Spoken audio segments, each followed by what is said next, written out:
Alrighty, well, good morning, everyone.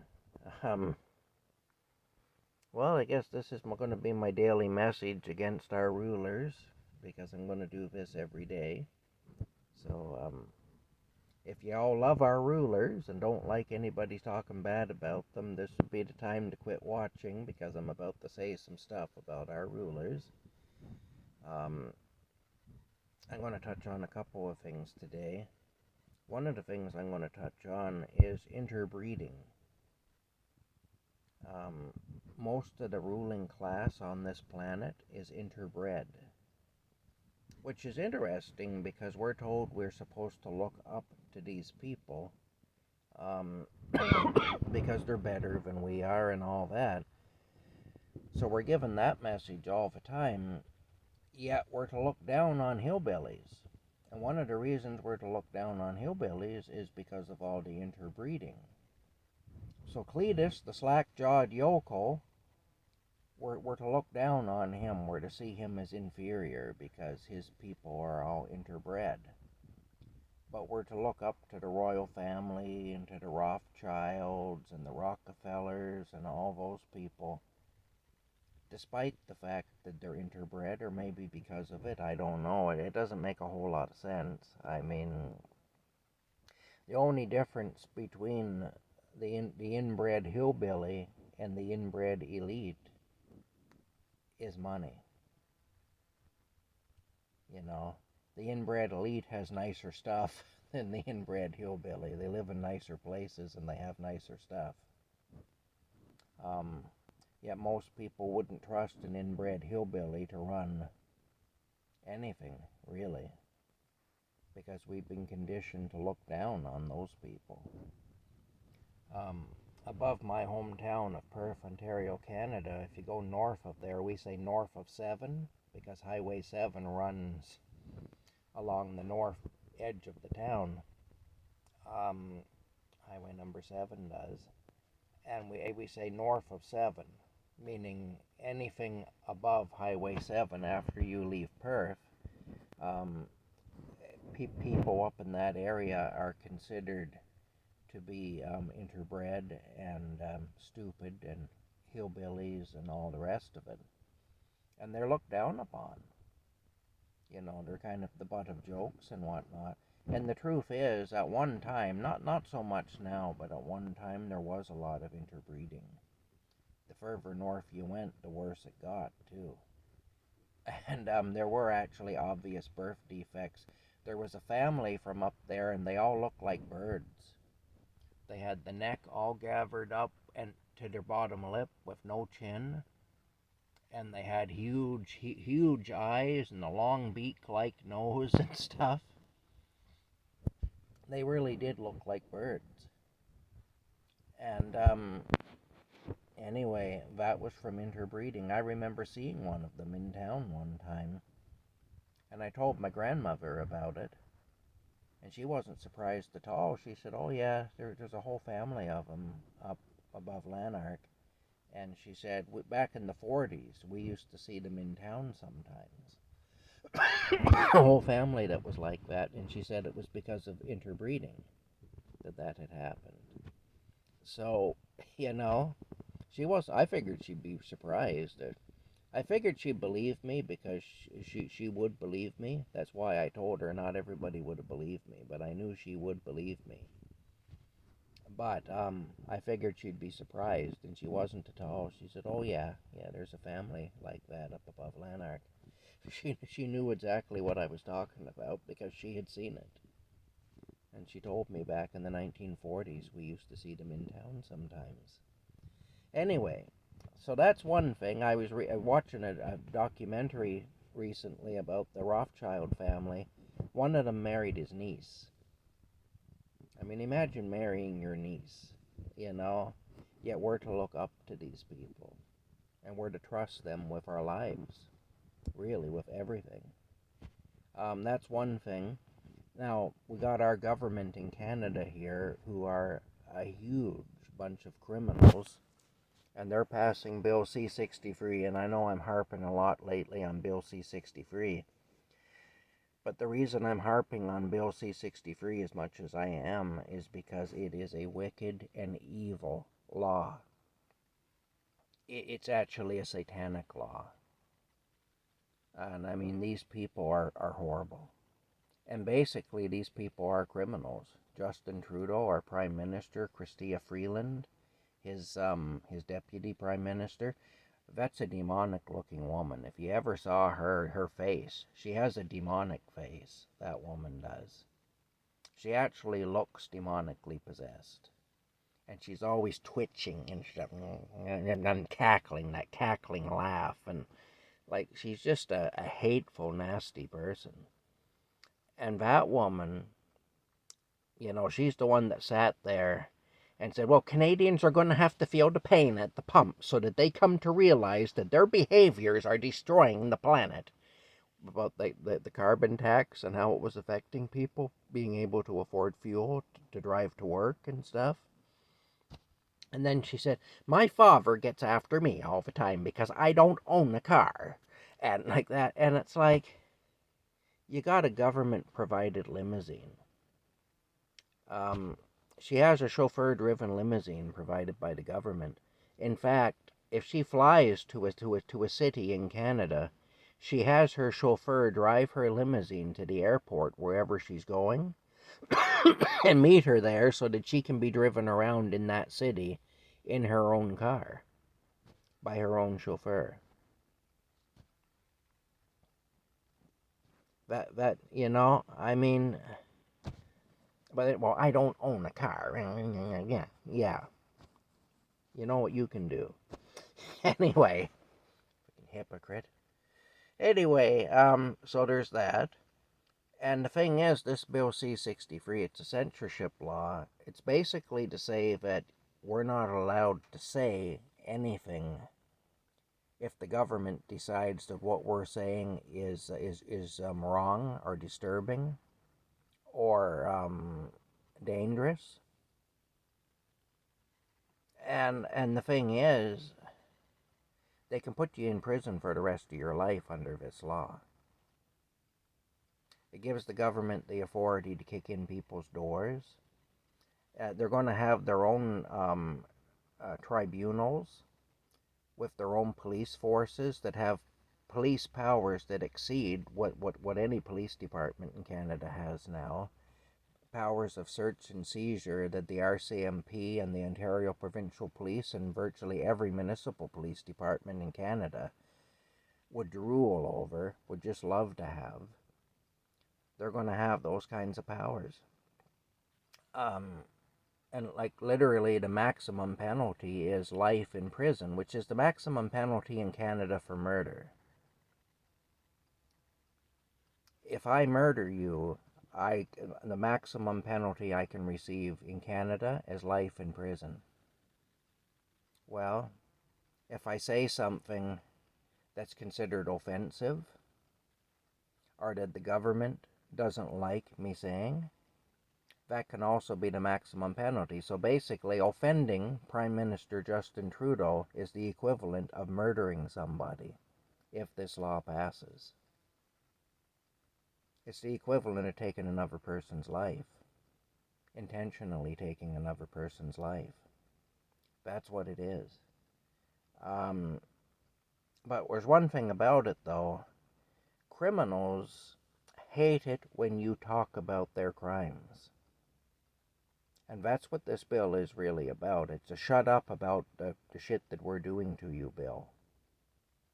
That's what it is. Criminals hate it when you tell on them, when you talk about their crimes. What does a pedophile do after he molests a child? Warns the child to keep his or her mouth shut. Don't tell anybody. Don't tell anybody about this.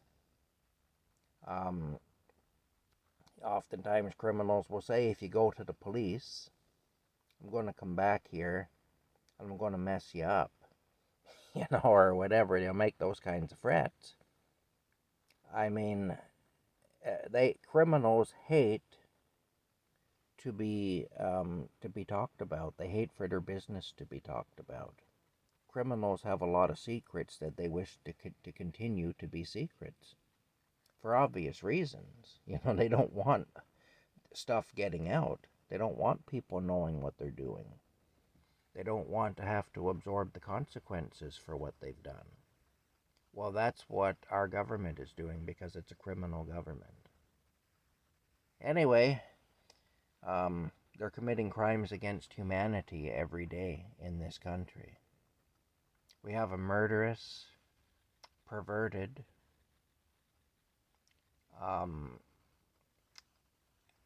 avaricious government. All this money that's being sent to Ukraine by our government and also by other governments around the world, not just ours, that's a huge money laundering scheme. What they're doing is they're sending billions of dollars to Vladimir Zelensky, presumably to fund his war effort against Russia, which is going to result in World War III, by the way. That's already starting. World War III has already started, really. They just haven't made it official yet, but it has. And what they're doing, though, is they're sending all this money to Vladimir Zelensky, the puppet president of Ukraine. He's taken his cut, and then he's sending it back to them personally, but it's government money. It's money that belongs to you and me and anyone else in whatever country is sending this money to start with. It's your money. Vladimir Zelensky takes his cut of it, and then he sends it back, like in our country, he sends it back to the Trudeau Foundation. Or he sends it back to, Sophie Trudeau, Justin Trudeau's wife or ex-wife, whatever she is, to Margaret Trudeau, Justin Trudeau's whore of a mother. And she was a whore. Back in the 1970s, that woman spread her legs for everybody. She was a whore. And that's why there's so much talk even of that Justin Trudeau might actually be Fidel Castro's son. And that may very well be, who knows? I mean, he may be. But, anyway, Margaret Trudeau, the whore, Margaret Trudeau, she receives that money. All these, and this has been proven. She's been caught. Both her and Justin Trudeau's wife have received funds that they shouldn't have received. And the Trudeau Foundation, well, that's set up as a money laundering thing. And that's what it is. And the same's happening. Biden in the United States is doing the same thing, sending all the money. U.S. citizens, money, their hard-earned money, people who work, for their money and pay taxes, instead of that money going to services for them, for their roads and their other infrastructure, and for their health care, and for their retirement pensions, and so on, and for their defense. Look at their southern border. Even the northern border with Canada, they've got people coming in from Canada who shouldn't be there too. But their southern border, it's the people are just bleeding across it. And again, there's very little to no defense of the southern border. That money is supposed to be paying for things like that, to keep the United States safe. The money that we're losing here is the same thing. These is hard-working Canadians, tax-paying Canadians. And the money, taxpayer money, being laundered through Ukraine and through this war with Russia in Ukraine. That's what's going on. These people are heavy-duty criminals. A friend of mine, an older man who's been a friend of mine for many years, his brother, who's quite elderly, his brother's older than he is, he's in his early 70s, his brother is in his 80s. His brother went into the hospital with kidney stones. 3 different doctors, when he was in there, put him under pressure to avail himself of the MAID program. medical assistance in dying. They wanted him to commit suicide with their help. He went in there with kidney stones. But because he was elderly, they put him under pressure to commit suicide. He refused, and they made his life a hell in there. They treated him terribly. In fact, he told one of the doctors that he was going to get out. He's going to get out of there and he's going to tell everybody about the ordeal they had put him through because he wouldn't kill himself. And what did they do? They tied him down to a chair and they put a noose around his neck. They literally tied a rope around that man's neck and tied him to a chair and kept him there for days to punish him for saying that he was going to tell on them. I mean, a man in his 80s. That man was always a serious believer in the system. You couldn't tell that man that a police officer was wrong, or that a doctor was wrong, or that a politician was wrong. He believed in the system all his life. And he's now changed. He no longer believes in the system. He realizes now that the system doesn't have his best interest at heart. Man in his 80s believed in the system completely, just blindly believed in it all his life. He called up my friend in tears and apologized to him for not believing him when he told him things about the system, when he told him that the system was corrupt. I mean, when you're in your 80s, you don't often make that kind of a change. You know, you're generally, if you live to be in your 80s, your personality is pretty much set. It takes some real trauma to change a person at that age. But that man was subjected to things that nobody should ever have to be subjected to in this country, and all because he refused to allow them to take his life. Because, of course, he's elderly now and therefore a useless eater. And those aren't my words. That's what those people are regarded as by the people who run this country. By the globalist. The globalist will say that these people are useless, that they shouldn't be here. In Alberta, there's actually been discussions about making a law in Canada. There's a think tank that met in Alberta that decides about different things and about government stuff and whatnot. And they discussed the possibility of making it mandatory that anybody who lives to be 85 years old must be suicided. They must be put to death. That 85 years of age will be the ceiling, basically. You won't be allowed to get any older than that. There's actually discussion in this country of making a law that if you live to be 85 years old, your reward for having survived in this shithole place, in this earth, with all its corruption for 85 years, will be that they will put you to death. You'll be executed, basically. That's how wicked and evil our system is right now. That's how bad it is. It's always been wicked and evil. It was well hidden for a long time, but I mean, now it's off the charts. And they're not even hiding it anymore. It's like, yeah, we're bad and we're gonna mess you up. You know? But they still don't want us talking about it, because then we might organize. And there's more of us than there are of them so far. The goal, of course, is to eliminate most of us and to terrorize the few that are left into submission. But in the meantime, there's still more of us than there are of them, and they're scared of us. And that's why a lot of this stuff is happening now. That's why they're throwing everything they've got at us now, because we're realizing what we're dealing with these people.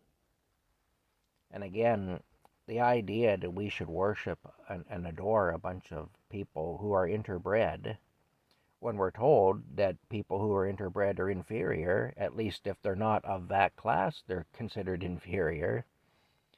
And, you know, look, I remember when Lady Diana Spencer married Prince Charles, who is now King Charles, back in 1981. And I actually remember the talk at the time. There was a bit of a scandal over that at the time, and she was never accepted completely by the royal family. And they made life hard for her, being married to him. And one of the reasons that she was never accepted and that there was a bit of a scandal is because she was a commoner. She was from outside the royal line. She didn't have royal blood. She was nobility. Her people were nobility, but they weren't royalty. You see, she was outside the bloodline. So that was a marriage that didn't involve interbreeding. Charles wasn't marrying his cousin, or, or whatever. And that actually went against her, that she wasn't part of the bloodline. That any offspring they produce weren't going to be interbred, basically. But like I say, people look down on people who are interbred if they're not of that class. I'm not saying they should look down upon them, but they do. I don't think we should look down on anybody like that. A person can't help the circumstances of their birth. We don't have any say over that. So if somebody is interbred, that wasn't by their choice, so we shouldn't judge them for it. But the bottom line is this: we do. We laugh at people who are look at the Simpsons, like I say, with Cletus the slack-jawed yokel. The interbred mountain man character on there. We laugh at him, Yet, and we, it's just a source of derision. It's a source of ridicule, that is.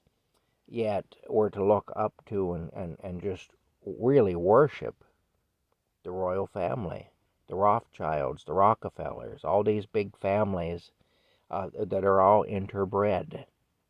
Like I say, I do remember back in 1981, it was a bit of a scandal, really, that somebody from the royal family was marrying somebody outside the bloodline.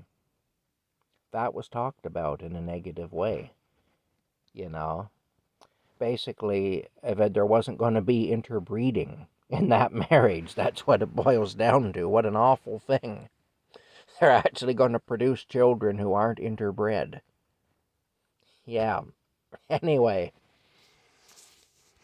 that's how it goes. That's what we're dealing with. That's the level of stupidity that exists on this planet. That's the level of hypocrisy that exists on this planet. It's insane.